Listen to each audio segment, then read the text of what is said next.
HST 230 grains, 45 ACP ballistics test coming at you. This is Leroy Learn Defense Industries. Thanks for tuning in. I just want to say that this is going to be a fun and exciting test. I'm really excited to see how this bullet performs in this test. Every other test that I found online, this bullet does phenomenal. It opens up big and it absolutely shreds the block. So we're going to see how it does out of the Glock 21. Okay. This bullet is moving 940 feet per second. This is standard load. This is not the plus P. So we're going to see how it does. Ballistics gelatin, 4 layers of heavy denim. Stick tuned, guys. Federal HST 230 grain. Standard pressure.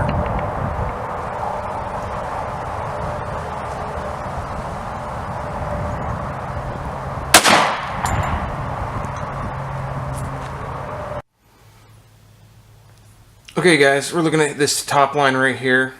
As you can see, this is the 230 grain HST round. It came in 1.5 inch to where it's full expansion. You have about an inch and a quarter full size of the cavity. Although this cavity is absolutely massive. It goes pretty much the entire length of the block.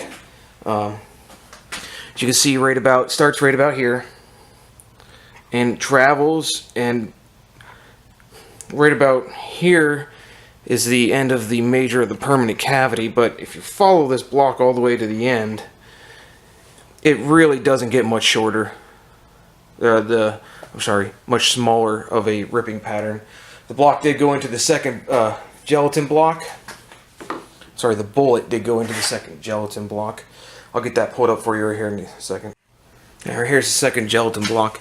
As you can see, the bullet is right here.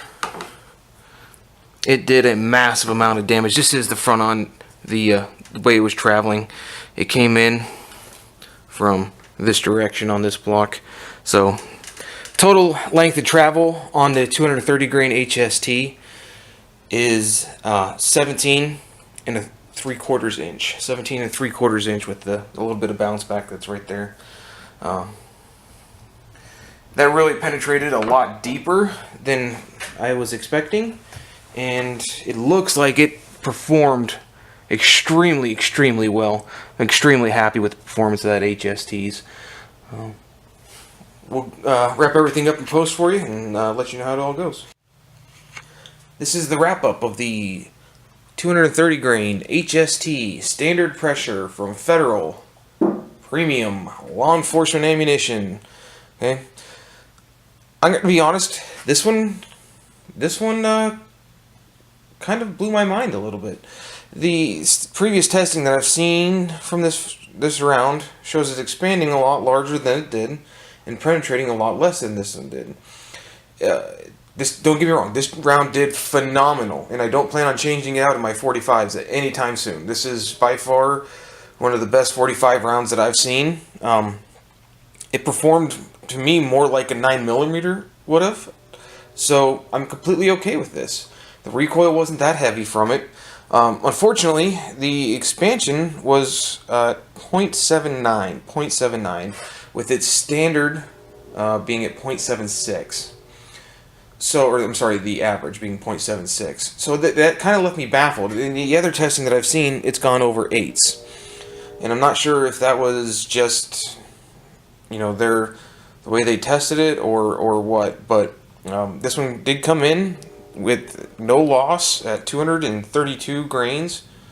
There's about 2 grains of denim still plugged in that thing that I've been trying to dig out, and I don't feel like cutting my fingers up anymore doing it. So I'm just going to leave that as it is.